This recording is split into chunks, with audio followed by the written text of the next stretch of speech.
I mean, the reason why religion is such a great argument to be having is that it is our first attempt at making sense. I mean, religion is what you get before philosophy. It's our first attempt at philosophy. Most philosophers started off as religious, as did many ethicists. It's our first attempt at cosmology, first attempt at healthcare, by means of miracle, alas, but still. And prayer. It's our first attempt to make sense. And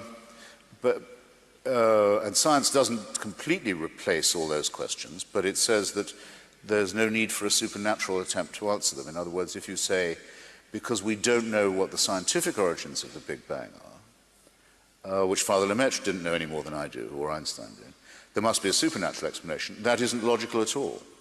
And if there was a supernatural progenitor, where did that supernatural progenitor come from? Who created that? So you get nothing out of it but an infinite regression, and I think the meanest application to science is more satisfying than that, and much more likely to yield an answer that you can at least argue about. Whereas if you're simply told you have a creator and he has a plan for you, it explains nothing, and it has reactionary implications, because it suggests there are people who can't just tell you what to do. There are plenty of those as it is. People who say, God tells me to tell you what to do. And that's slavery.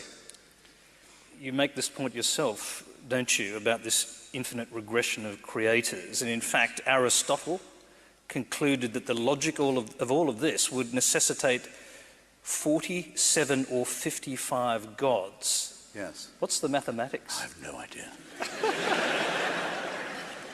There's a lot about Aristotle I don't understand. And some of it's in that song that we should yes. From Woolloomooloo?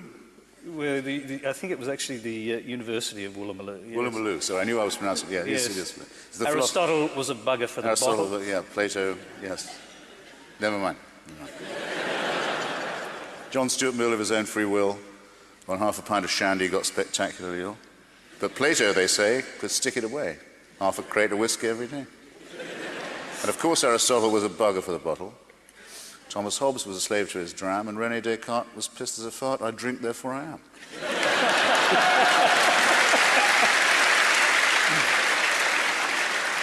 Okay. If my wife was How the hell did that happen? Yeah, I should really know.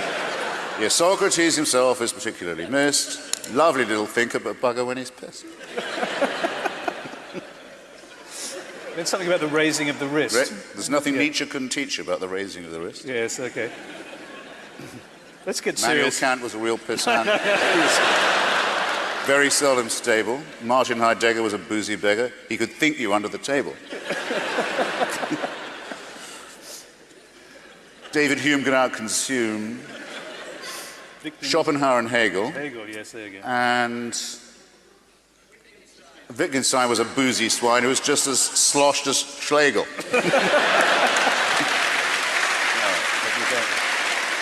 I think that's all they wrote. As you can see, Christopher's widely read. If you're going to be a serious grown-up person and appear to defend the Catholic Church in public in front of an educated and literate audience, you simply have to start by making a great number of heartfelt apologies and requests for contrition and forgiveness.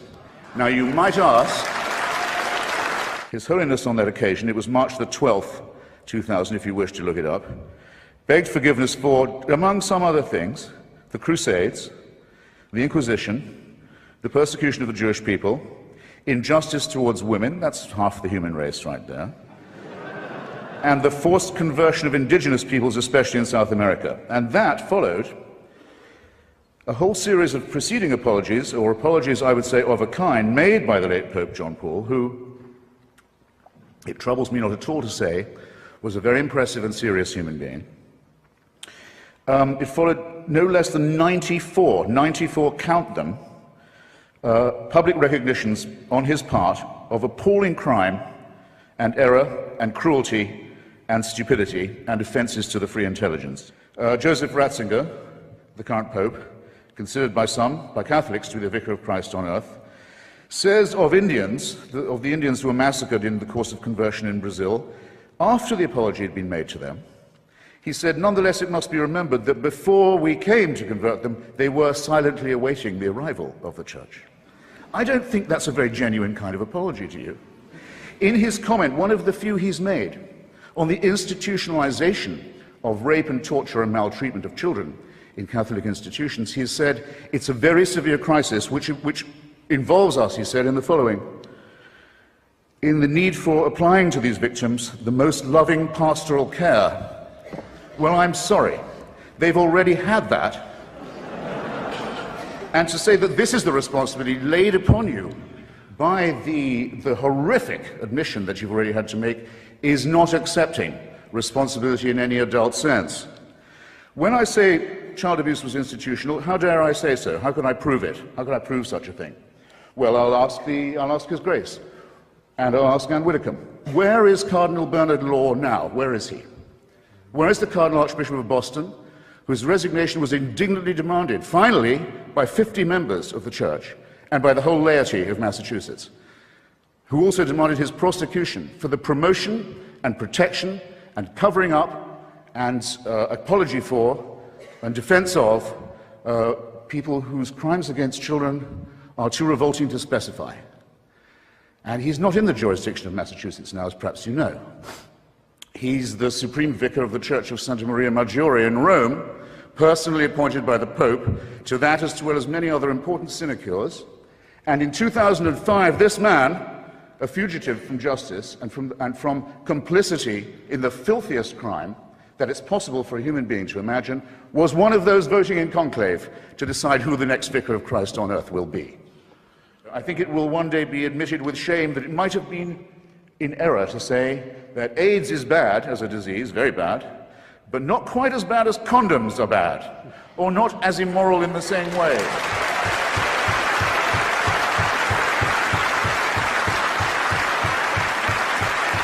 I say it in the presence of His Grace, and I say it to his face. The preachings of his church are responsible for the death and suffering and misery of millions of his brother and sister Africans, and he should apologize for it. He should show some shame.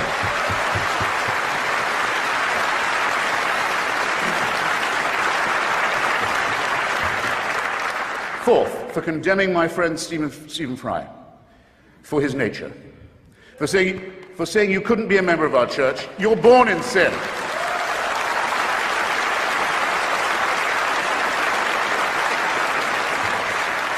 There's a revolting piece of casuistry that's sometimes offered on this point. Yeah, we hate the sin only. We love the sinner. Stephen is, I'm sorry to say, not quite like other girls. It's his nature.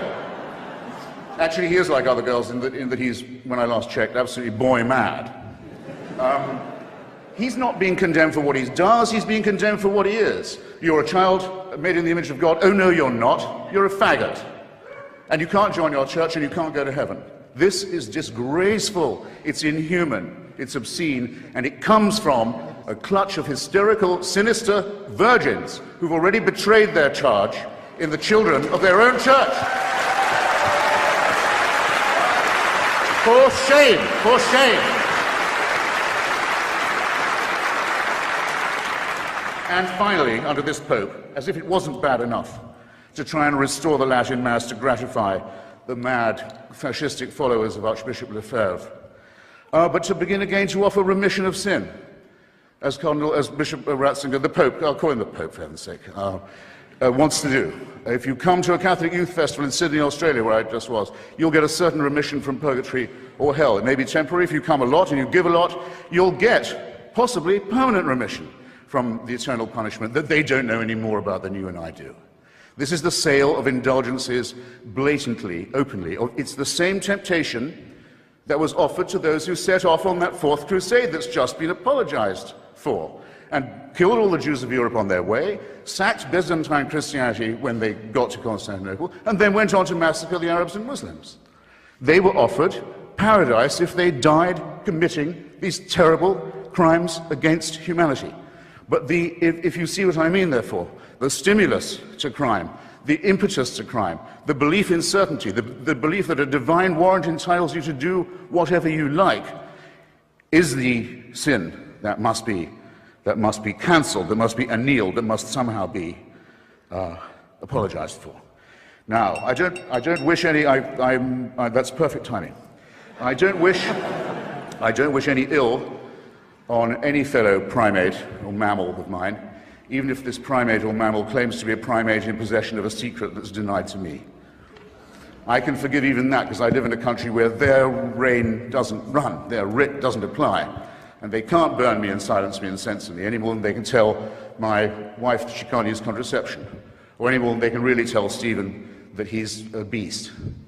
So I don't at all look forward to the death of Joseph Ratzinger. I don't, or any other pope, not really, except for one tiny reason which I ought to confess and share with you.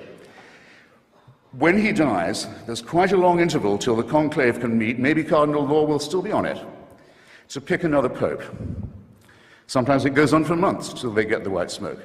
And for that whole time, that whole interval, it's a delicious, lucid interlude, there isn't anyone on earth who claims to be infallible.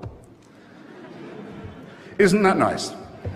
All I want to propose in closing is this, that if the human species is to rise to the full height that's demanded by its dignity and by its intelligence, we must all of us move to a state of affairs where that condition is permanent. And I think we should get on with it. Okay, thank you for having me. Apart from that, Abraham's most famous for saying, if God wants me to kill my boy, of course I will. And the only difference between the monotheisms is that some say it was Isaac and some say it was Ishmael. I don't particularly care.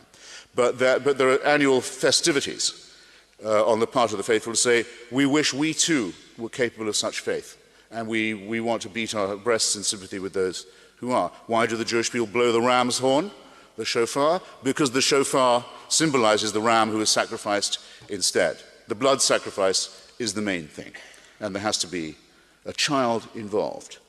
This seems to me to be disgraceful, and what's taken for granted that goes with it, because it was practiced on Isaac too in the form of a covenant and imitated by others, the genital mutilation of the young, to seal the pact with God, to say, nothing matters to me, not the life or health or bodily integrity of my child, never mind that.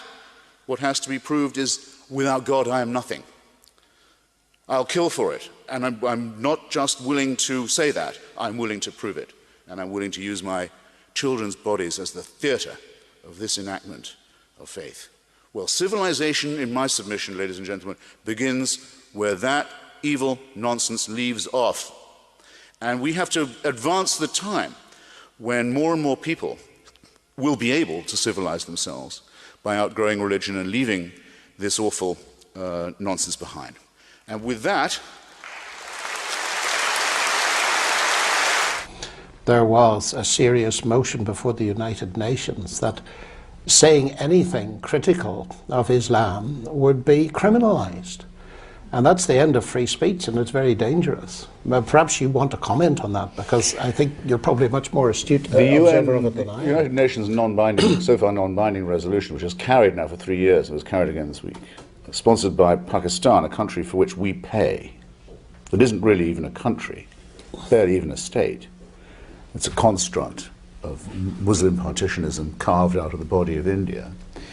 It wants to tell us what we can say and what we can think in our own country. And it says that we mustn't ever use the word Islam in any sentence that includes the words violation of human rights, for example.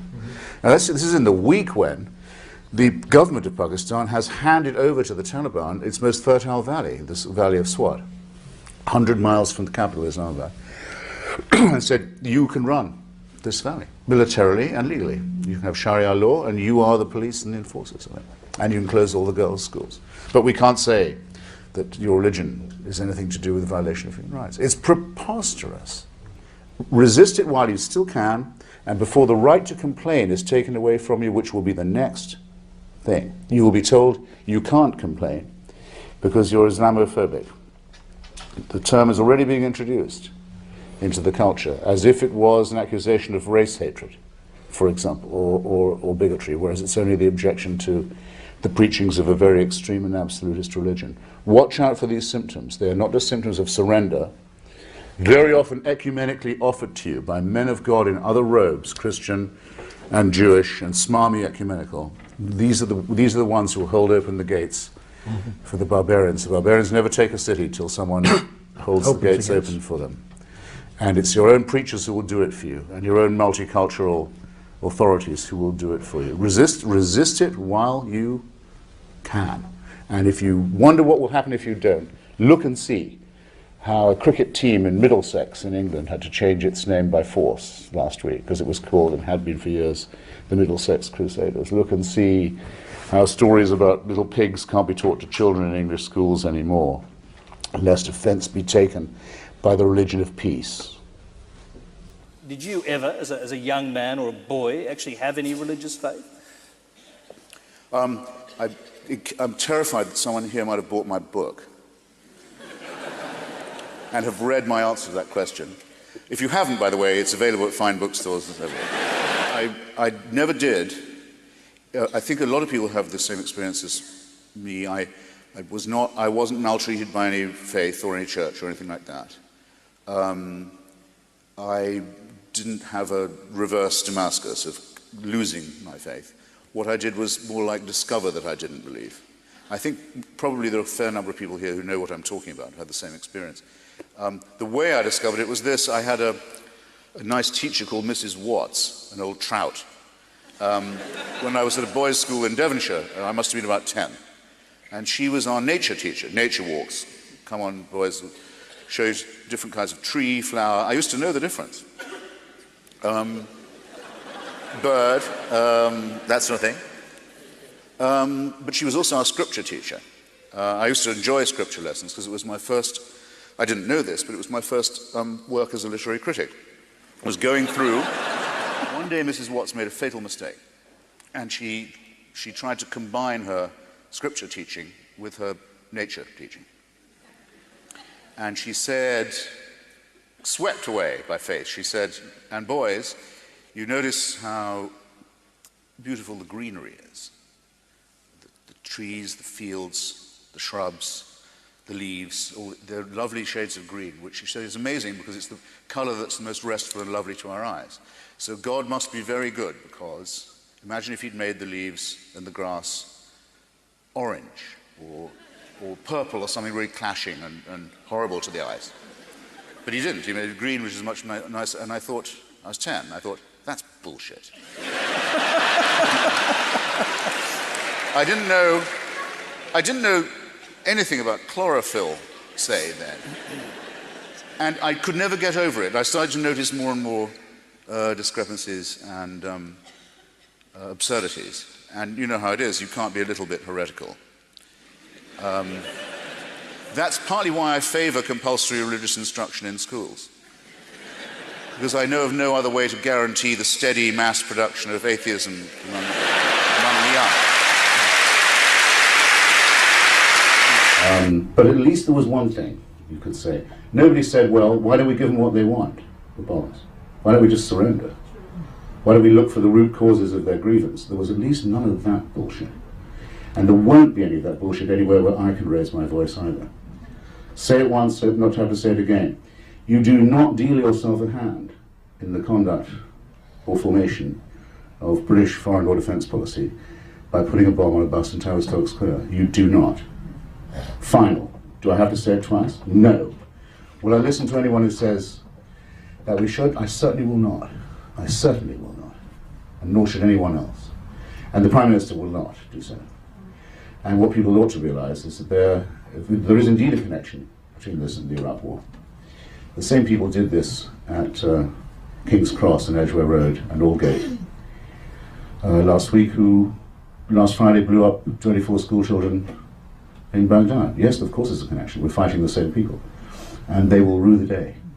We will outlive and outkill and outfight them. They say they prefer death to life. Maybe they do. If they want to be martyrs, we're here to help. But our love, really here to help, but our love for London will outlive their hatred and their love for death, believe me. Hear, No hear. question about that. Hear, hear. Sorry, I just jumped like a pea on a hot shovel because I'd meant to say this when you said about Stephen calling himself an agnostic. I would have been if I'd been around, and I still am, a great admirer of Thomas Huxley, the man who is I think, uncle of Aldous and Julian, who was known as Darwin's bulldog. He had the great debate on Darwin at the Natural History Museum in Oxford with Bishop Wilberforce, known as Soapy Sam to his parishioners, who was a descendant of the great William. And Huxley creamed him on that occasion, as everyone remembers. It was a walkover for our team. And so we're all very grateful to Thomas Huxley, but I can't thank him for his coinage of the term agnostic, which was his bolt-hole term. Again, to try for a compromise where I don't really think the basis for it exists. So you don't have to say you don't believe in God. You can simply say not all the returns, not all the evidence are or is in yet, so I won't declare. Now, I think that that's wrong twice. One, you're not saying that you cannot prove that there is no God. No atheist has ever said that. There is a scientist in America called Victor Stenger, who's produced a book called God, the Failed Hypothesis, who goes as far now as to say science can definitively say there isn't. But I think that's a very adventurous position. But the atheist view is there's absolutely no reason ever been advanced by another primate to believe that there is one. And when you've got that far, you really ought to say there isn't, it seems to me. Not that for that reason I'm not sure. And it's completely not on all fours with the other position, which is evidence has nothing to do with it. Faith is much more important. Not only should you have faith, but you'll be saved if you do. Now, that's not, I don't know. It's not, there might be. It's not, unless you do it with, like Pascal and say it's a vulgar bet, it's a wager, what have you got to lose? Which I think is morally creepy, as well as evidentially unsound. Because if some huckster comes to me and says, look, he may not be there, but if he is, you've got everything to gain by saying you believe in him, even if you don't really, I'll say, well, then I don't think much of your God, because if there is such a person, and I spend my life arguing that there isn't, and I do my best, when I check out, which I sure will, if I find that I'm mistaken and I'm confronted with the guy, I would hope he would be able to say, I at least admire your honesty. I don't know what an encore is in this environment. Perhaps he could just sing one verse. One more verse. Well, I could do it straight through. Go ahead. Of the boozed-out philosophers. Yes. Of Wally Malou. The Wally Malou Philosophy Department. Ladies and Bruces. It's Eric Idle's great performance at the Hollywood Bowl. It's a real honor to be SK. Oh, Immanuel Kant was a real pissant who was very seldom stable. Martin Heidegger was a boozy beggar. He could think you under the table. David Hume could outconsume Schopenhauer and Hegel. And Wittgenstein was a beery swine. Really, Wittgenstein was a beery swine who was just as sloshed as Schlegel. There's nothing Nietzsche couldn't teach you about the raising of the wrist. Socrates himself was permanently pissed. John Stuart Mill, of his own free will, on half a pint of shandy got spectacularly ill. But Plato, they say, could stick it away. Half a crate of whiskey every day. Aristotle was a bugger for the bottle. Thomas Hobbes was a slave to his dram, and René Descartes was pissed as a fart. I drink, therefore I am. Yes, Socrates himself is particularly missed. A lovely little thinker. A lovely little thinker. Lovely little thinker, but a bugger when he's pissed.